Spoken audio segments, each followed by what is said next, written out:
Motherhood, but not quite as we imagine. Thought-provoking, refreshing, straightforward, sometimes taboo, often seemingly ordinary, but always honest. Welcome to School for Mothers, opening conversations we all need to have, exploring ways in which you can be fulfilled as a woman, once a mother. Now here is your host, mother of 10, Danusha Melina Durban. Hello and welcome back to episode 29 of the School for Mothers podcast. I'm Danusha Melina Durban, your host, and the title for this week's episode is Source. And I'm super lucky to be in conversation with Kirsten Stendevad. Now, Kirsten is also a career booster, and the future is feminine.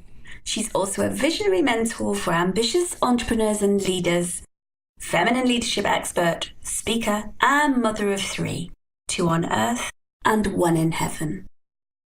Kirsten is a cosmopolitan visionary solutionist and networker, and she connects pioneers on the cutting edge through transformational leadership development programs. And her programs help people access and utilize their feminine power, upgrade their masculine power into healthier versions, and integrate these 2 super gears so the result is flow.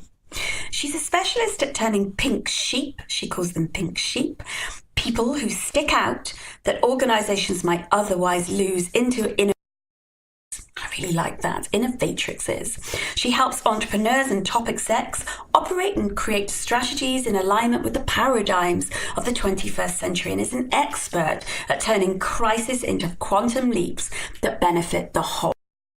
Before we dive into this week's episode, I have a really quick question for you. Have you subscribed to this podcast? Because if you don't want to miss an episode, especially the secret bonus episodes and specials, make sure you subscribe on iTunes, wherever you listen to podcasts. It's a great way to make certain your podcasts are downloaded automatically and ready to enjoy at the click of a button.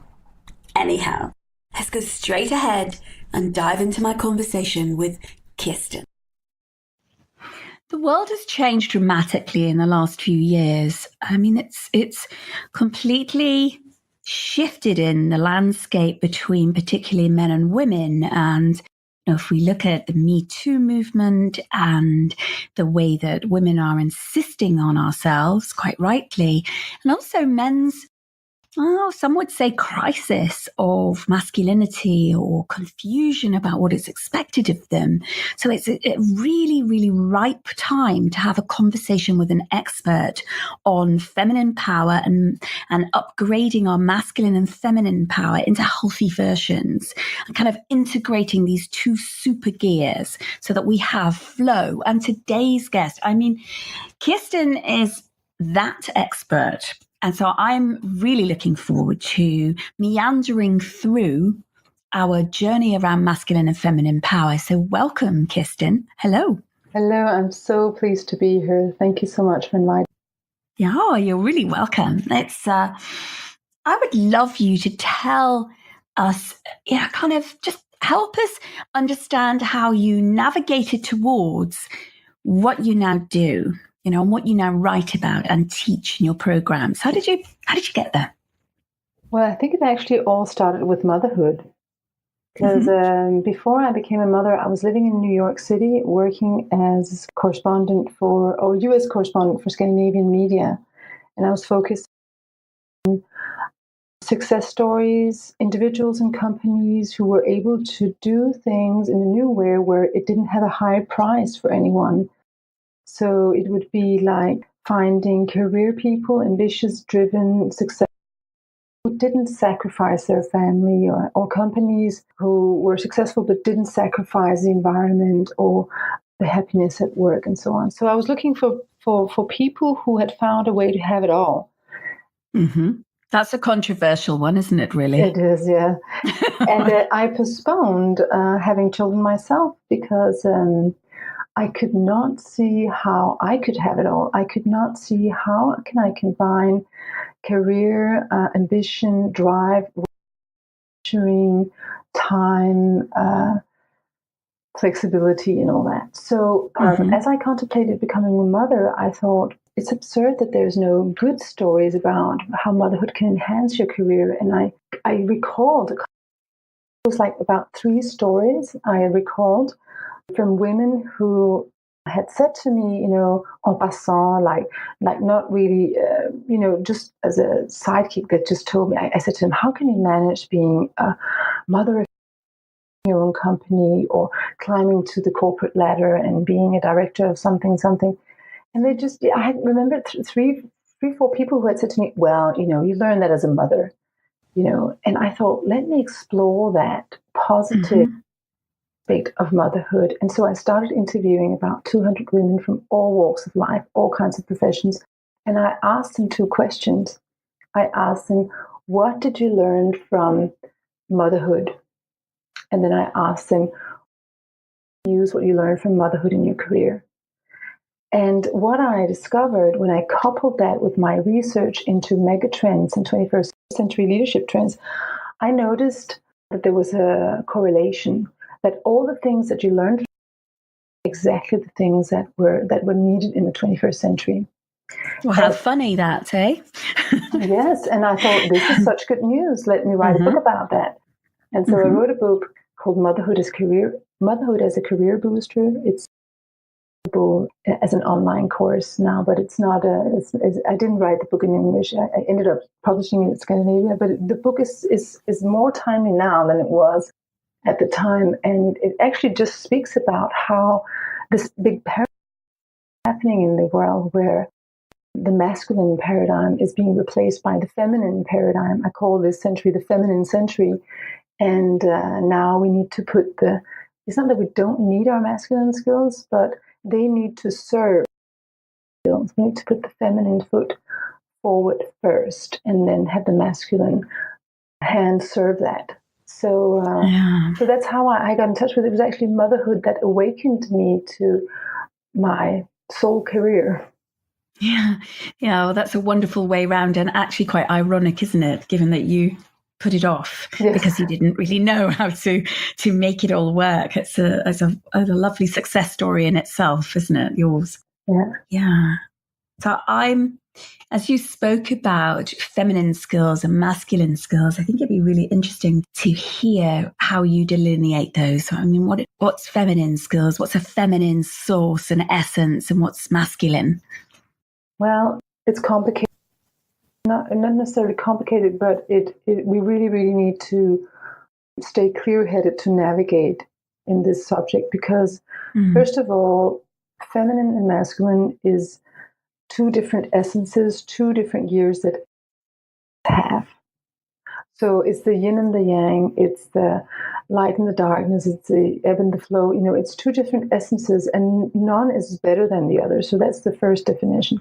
The next thing to be aware of is that the feminine is not associated with masculine, is not associated with men necessarily. But it's just confusing in the West. We say feminine and masculine, and we immediately associate the feminine with women and immediately associate the masculine with men.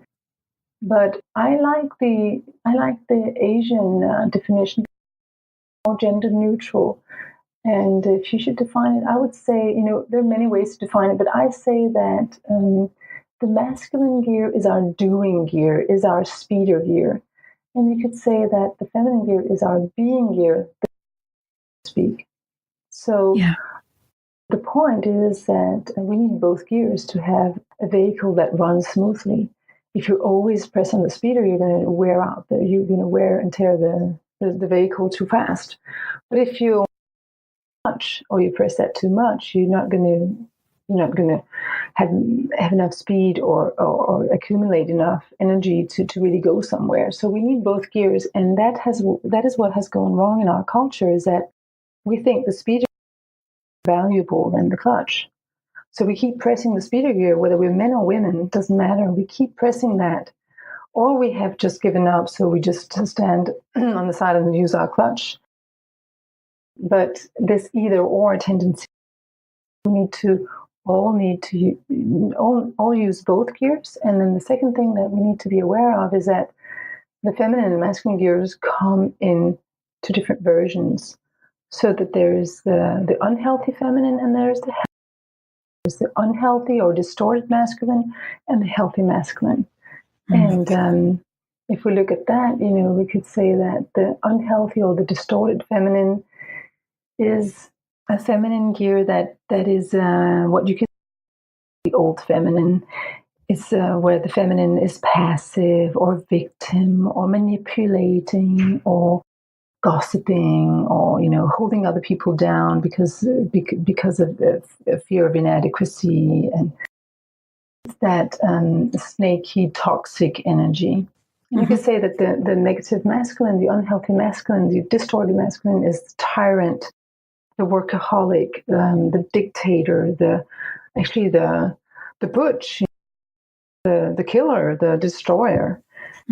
And those are the old versions of the masculine and feminine. It's probably kept us alive until now, but we need to upgrade those energies into the healthy ones. So if we look at the feminine area, the healthy feminine, the queen, the mother, the nurturer, the healer, the magician, the one who can turn water into wine, the alchemist, the one who can find a way where there is no way, the one who can make the impossible example of.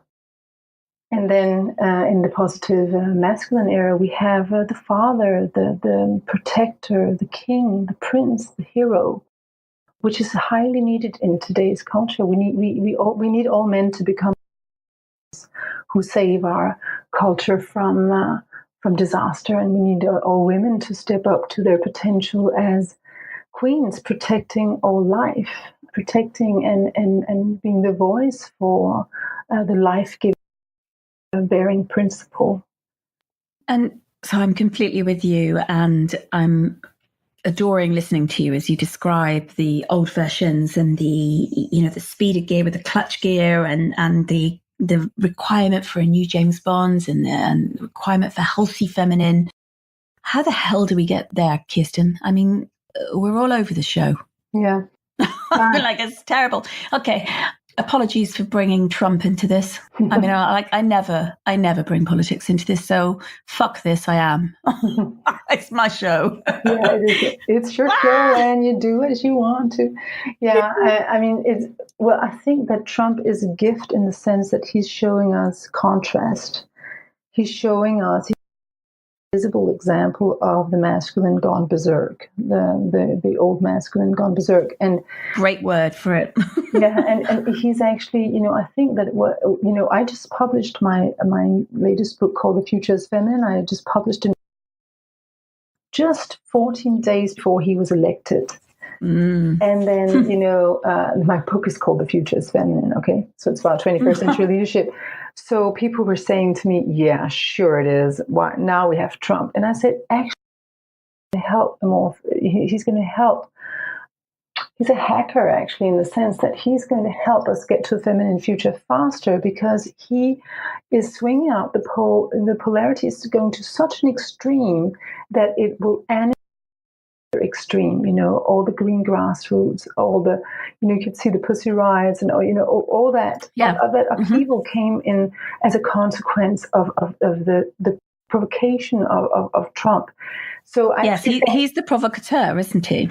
And he's actually a catalyst for a more feminine future, because we see what happens if you don't what happens if we allow the masculine to remain unconscious, to remain like a child that is a wounded child. What happens if we allow that power to be in place? So he's actually giving us a great visible example of that. I just hope he won't press too many buttons before we wake up.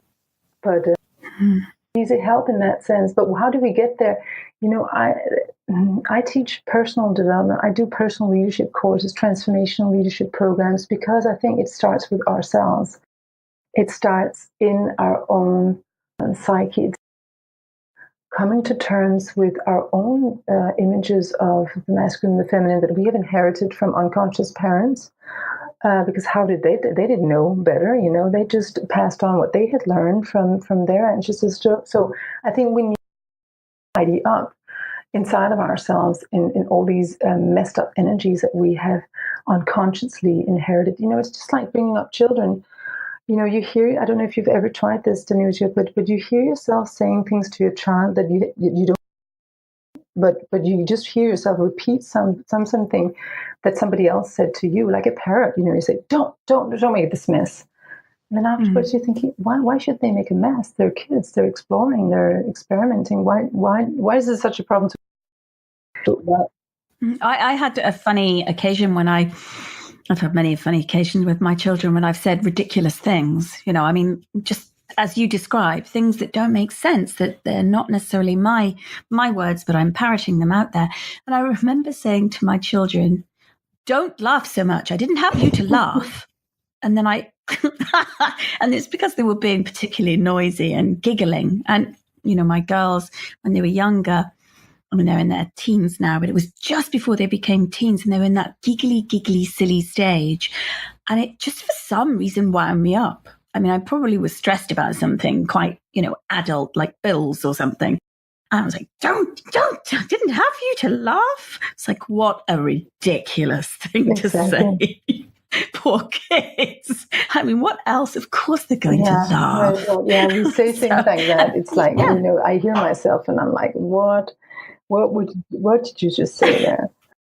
Yeah, exactly. So when you say, we need to, it starts with us, doesn't it? And we do some excavation of the pieces within ourselves of our feminine and masculine. And so what did you discover when you've been doing, I mean, obviously you've had to do this work yourself in order to take it to other people, both men and women. So what did you discover about you and your unconscious pieces and your dynamic of masculine and feminine? Well, I'm not too proud of to actually admit this on top of it.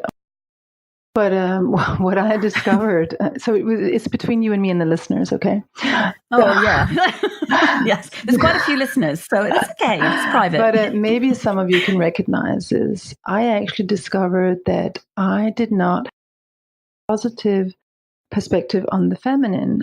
So I discovered that I had adopted the paradigm of my era, which was that the masculine gear is more valuable, it's more important, it's cool, it's more desirable than the feminine.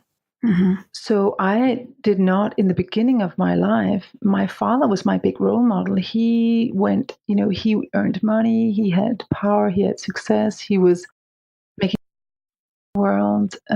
So he was my big hero. I was like, this is the way to go. And I thought having children and all that, well, I can always have that, as if that wasn't difficult, as if that was easier than having a career.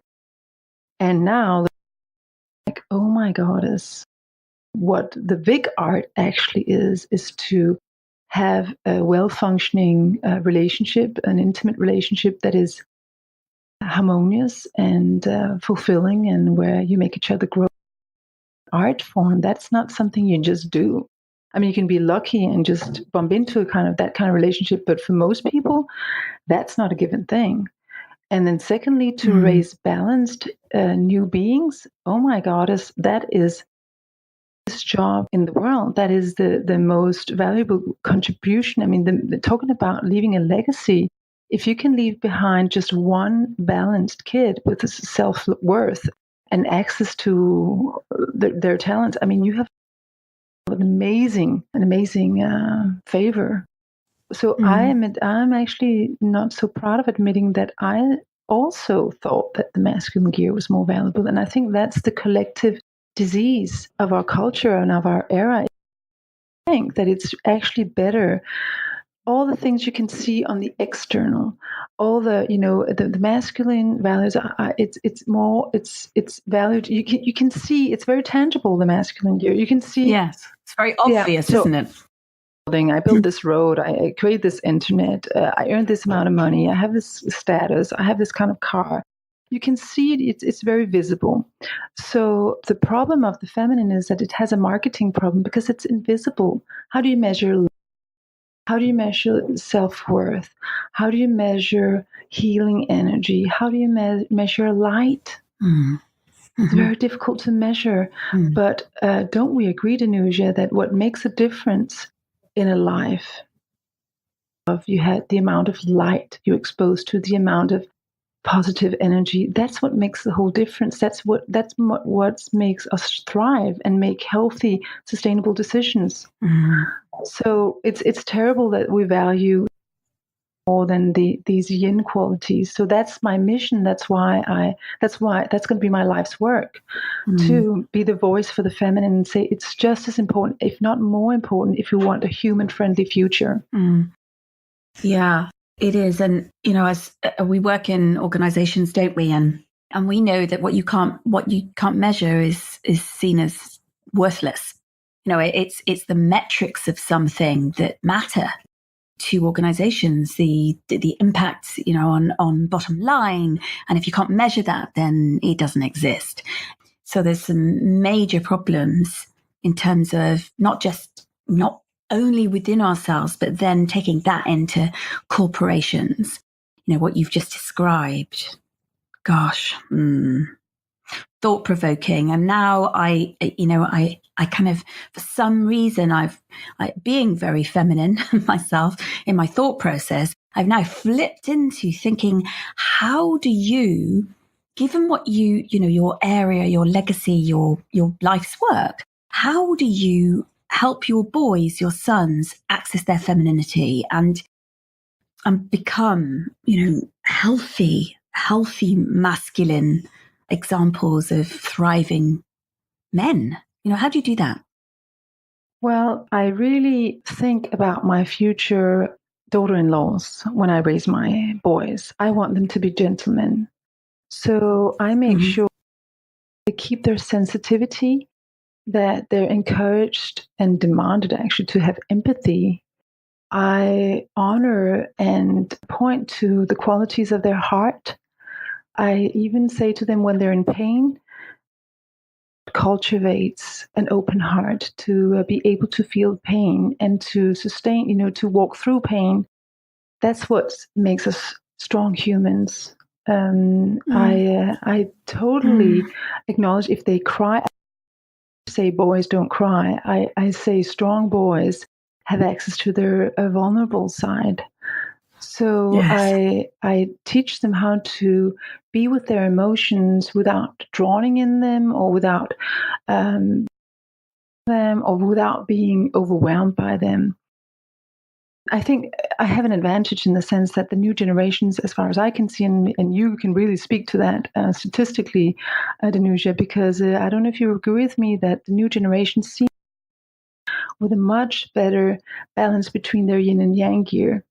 It's like they're not so polarized as our generation and the generation before us.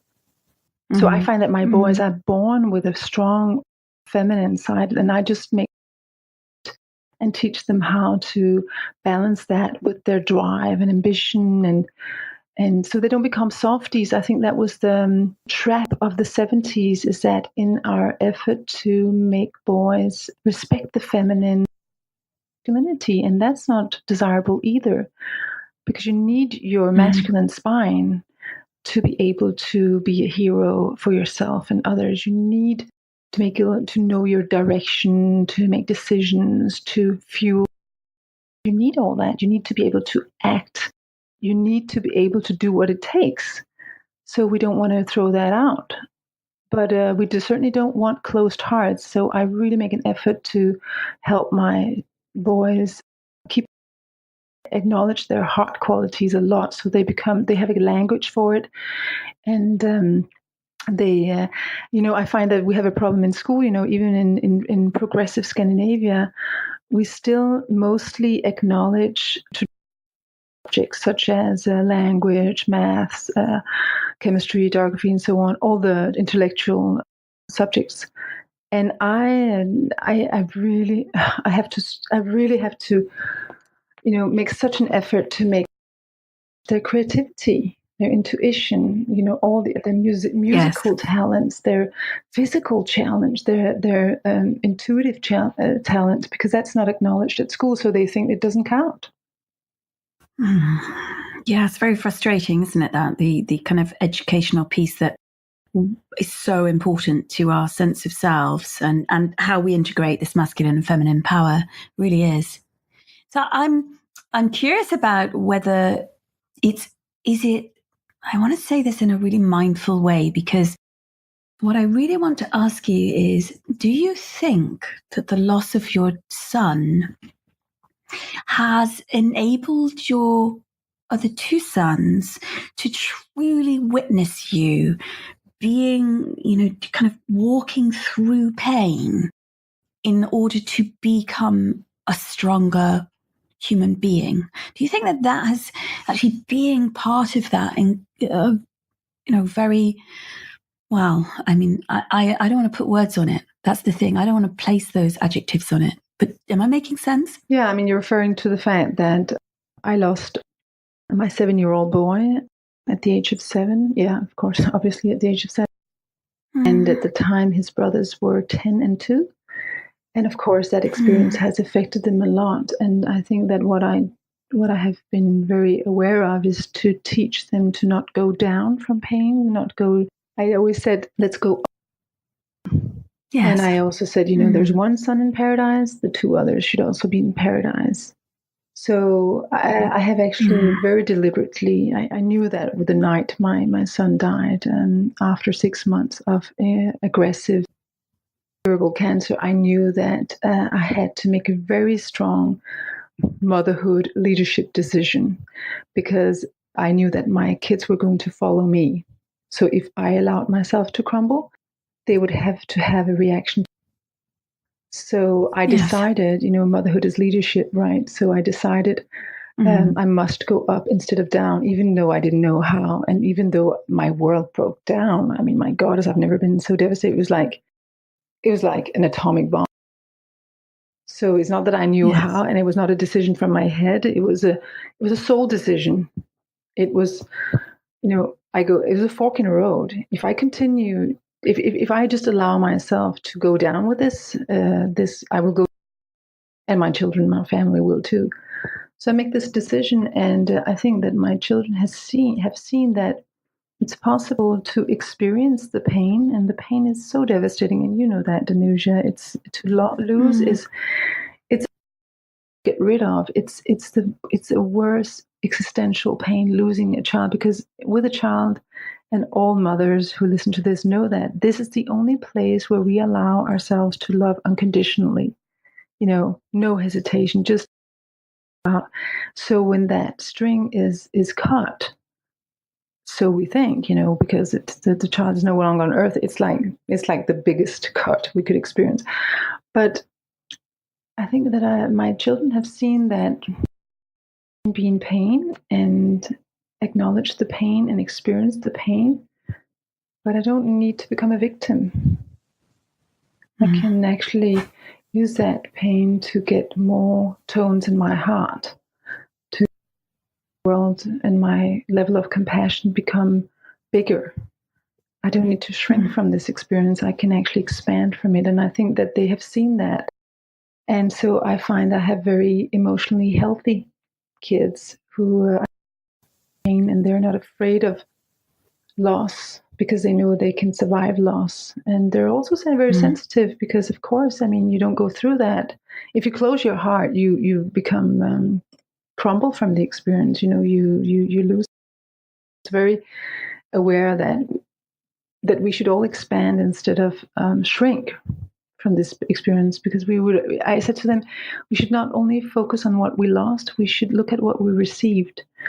And so my eldest book called How to Have an Invisible Brother, and that became the new frame in our life. We didn't only lose, we also gained an invisible brother, an angel, and we talk he has a very vivid and alive place in.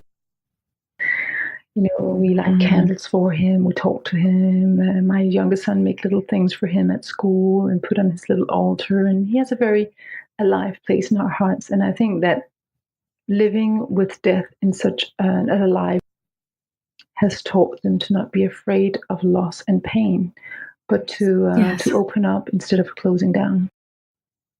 Exactly. And that's exactly what I was getting at, that they have been encouraged and enabled to be with the range of emotions that often boys, really young men, aren't invited to have. In fact, it's closed down and it shrunk within themselves.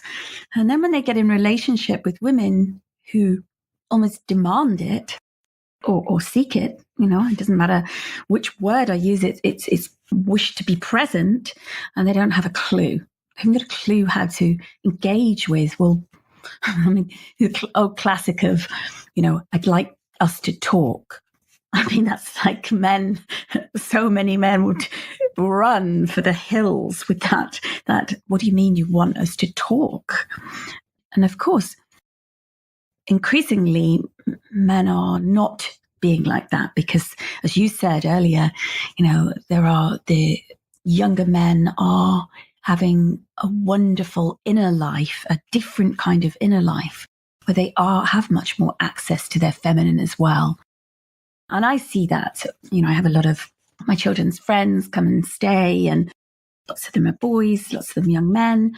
And we have really emotionally rich conversations, which is amazing, really amazing, and very hopeful, really hopeful. And I see, those relationships, those friendships are, just really special in a way that isn't compartmentalized between masculine and feminine. So there's progress for sure, definitely.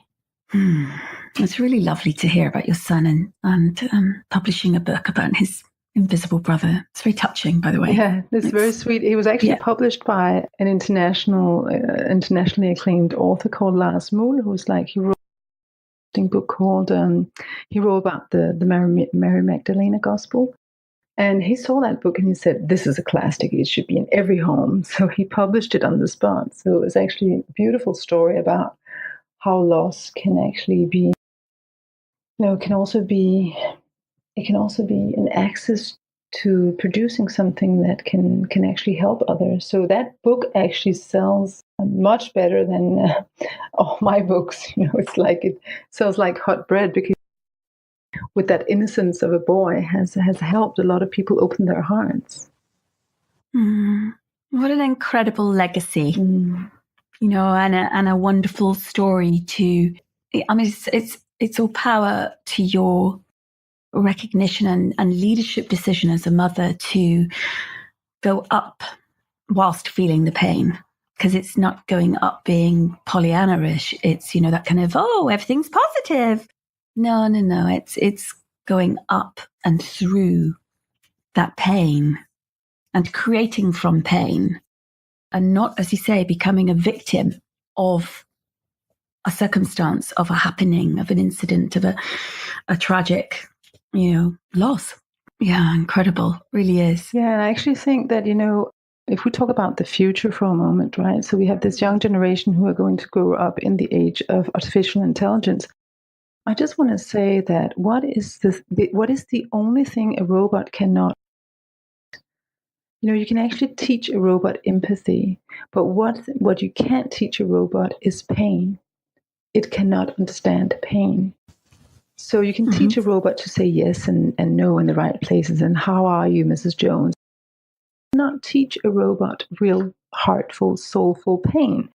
So what used to be a setback, in the industrial age, that we had pain. Oh God, you can't act like a machine because you have pain. Or you have menstrual problems, hormonal problems. Now it's actually going to be what makes us unique and what distinguishes us from the machines. Oh my God, you're the real deal. You have experienced real pain. So actually, but I'm just saying that because a lot. It's wonderful. I think a lot of mothers, motherhood is an invitation to guilt, right? Am I doing this good enough? Have I been a good enough mother?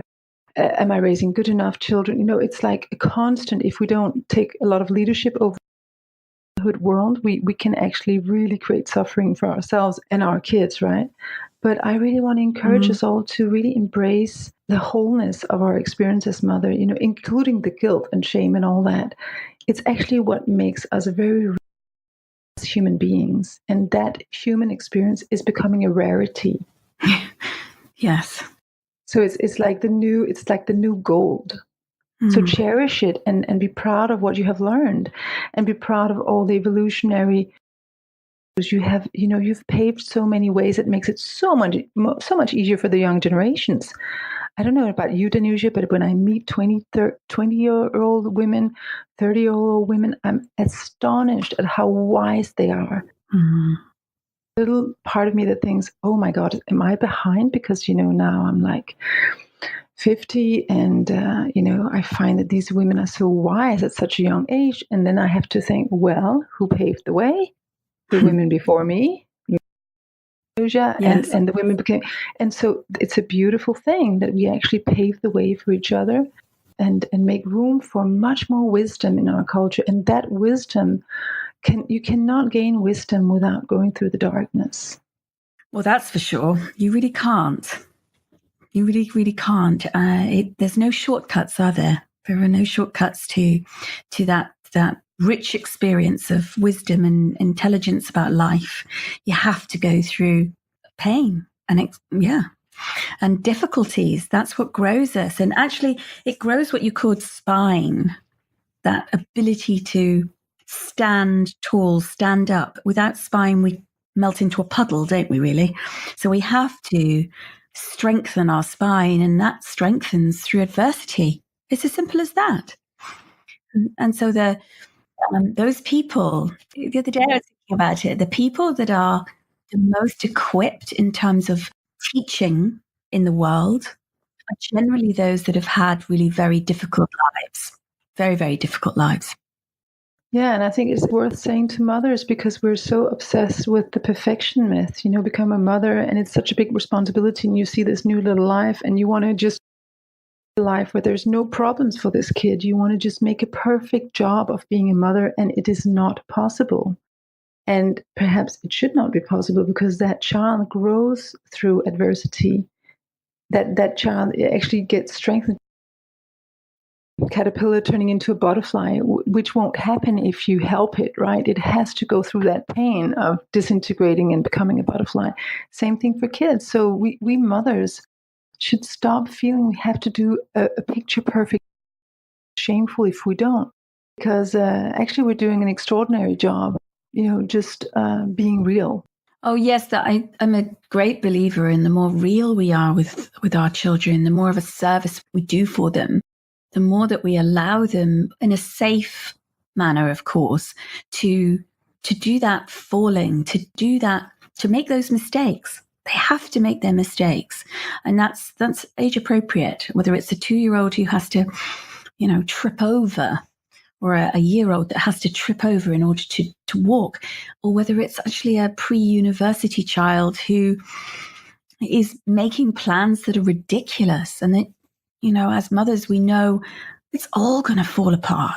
It's like, there's no way that'll hang together. But they have to be at the helm of those decisions. Otherwise, if we take them out of their hands, oh my goodness, they just won't learn. They just keep making the same mistake till they learn it for themselves. And in our great bid to want our children to live, to flourish, we can often halt their development. Right, to let go more than we ever realized. And that's tough. It's tough to watch our children experience pain. It really is.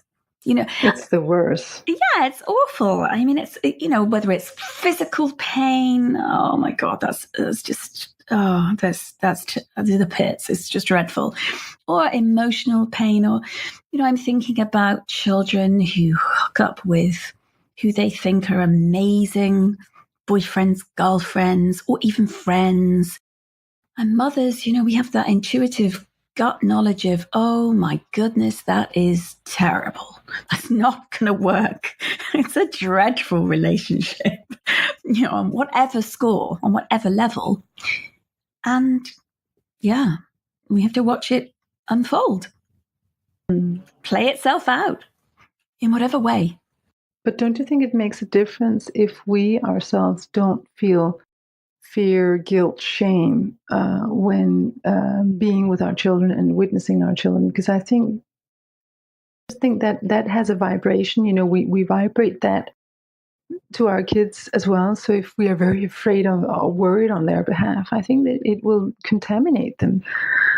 So energetically, they can't not pick up on it. They have to. Of course, they pick up on it. Yeah, totally. at some level, I'm reminded of parents that refuse to or really are embarrassed by talking about sexuality or intimacy. I mean, that has a profound impact in the child's ability to feel rightness, kind of at peace with their own desires and sexuality and intimacy, their level of intimacy. So of course whatever we can't be with, others won't be able to be with either.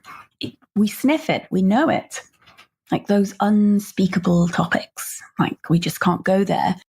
And it means that they have to go find that elsewhere, but it's underground. And it doesn't just have to be about that. It can be money. It could be about eating. It could be about looks. It could be anything, potential, ability, pretty well everything. So we have a profound impact in terms of where we are, which we come right back full circle, because we started out by saying it's our responsibility to get into right relationship with our own masculine and feminine power, our own essence, our own source. And if we don't do that, well, we can easily veer into the unhealthy and distorted versions, and particularly in a society that insists on a certain version. So actually that's the piece that's really important, to get our own stuff sorted, I think. Yeah, I think that motherhood is leadership, and we have a bigger role to play because we are educating the children that will shape the future, and that that will determine will there be a future for people on Earth.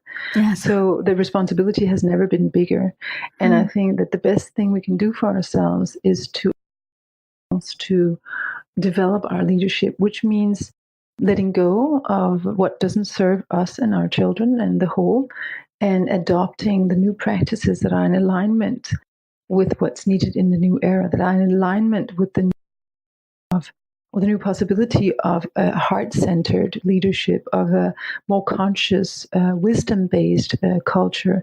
And I think if we as mothers do that, and the more of us that do that, and thank you so much, Danusha, for your School for Mothers, because I have an ordinary job raising the consciousness and the awareness of mothers and allowing all emotions in mothers to be okay.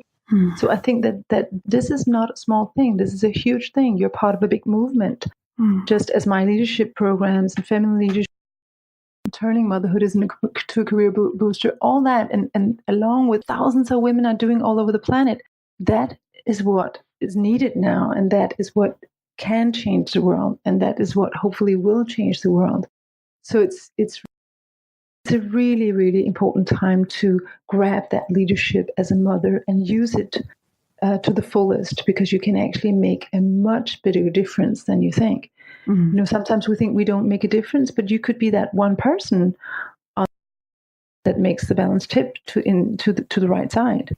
Totally. And, I couldn't agree more. And I think it's a perfect way to end that has never been a time that we need mothers and our leadership more. I really know that. And whether that's mothers as assets in organizations or mothers at home as leaders, we're leaders everywhere we are. And I agree with you. Sometimes I don't think mothers realize that. And I know in our different ways we're bringing that message. And thank you so much for this gorgeous conversation, this deep, wise conversation, and all the work you do in the world, Kirsten. I'm so grateful that you were able to join me today. And I am so grateful I could join you, and I look forward to speaking to you and be the one who asks you a question on my podcast, so I can hear from your wisdom and your extraordinary leadership that is just world. I mean, mother of 10, it's just, we have to hear how you did that. So I will get back to you on that. But thank you so much for having me, Danusha, and thank you for all this work you do for mothers. Thank you. And yes, we'll definitely do that podcast. Watch this space. Yes. Kirsten is a legend, isn't she? I mean, it's obvious that she is in her homeland, Denmark. Across the globe, she's so well known. Her work is So very, very well received. And of course, we can see and hear why. She's an exquisite inspiration for feminine leadership. She really is. I can't help notice her strength and immense to not only our own growth, but also to developing others in the world.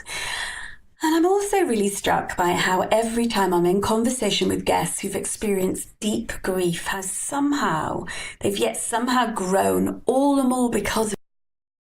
I'm personally really moved by their gracious trust in what it is that's going to come out of that grief. Huge thanks to Kirsten for everything. I loved today's conversation. It was really, really very moving.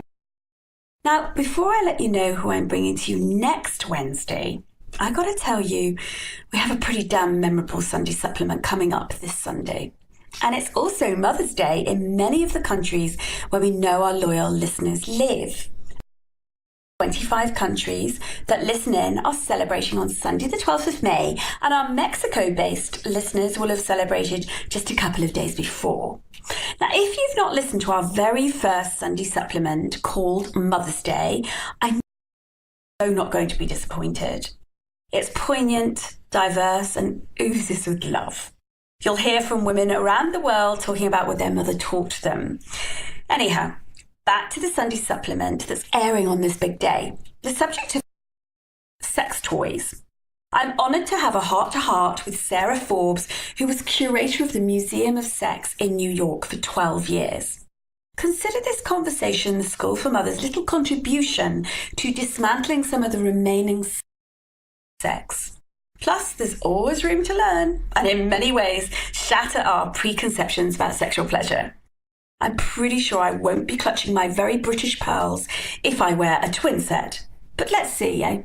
Who knows? I don't quite know where we're going to veer into, but I do know it's going to be information-packed with our sexpert, Sarah Forbes. And after that episode, I'm joined by Caroline Flanagan, who's an turned coach, speaker, and author. Now, she's known to her community as the baby-proof coach, and she works with ambitious lawyers who want to progress their career and raise a family at the same time. Now, we're not all lawyers, but pretty well all of us do want to progress our businesses and raise our families at the same time. So it'll be very, very interesting to speak with Caroline Flanagan. I'm really looking forward to bringing you this conversation. So listeners, that's it till next week. Same place. Meet me here. Thank you for joining us again, by the way. Here's to you. Thank you for tuning in to the School for Mothers podcast. To continue the conversation and keep your dose of inspiration up, head over to schoolformothers.com/podcast, where you'll find bonus content from Danusha and her guests on habits, recommendations, books, best apps, time-saving secrets, life hacks, health, sleep, and anything in between. That's schoolformothers.com/podcast.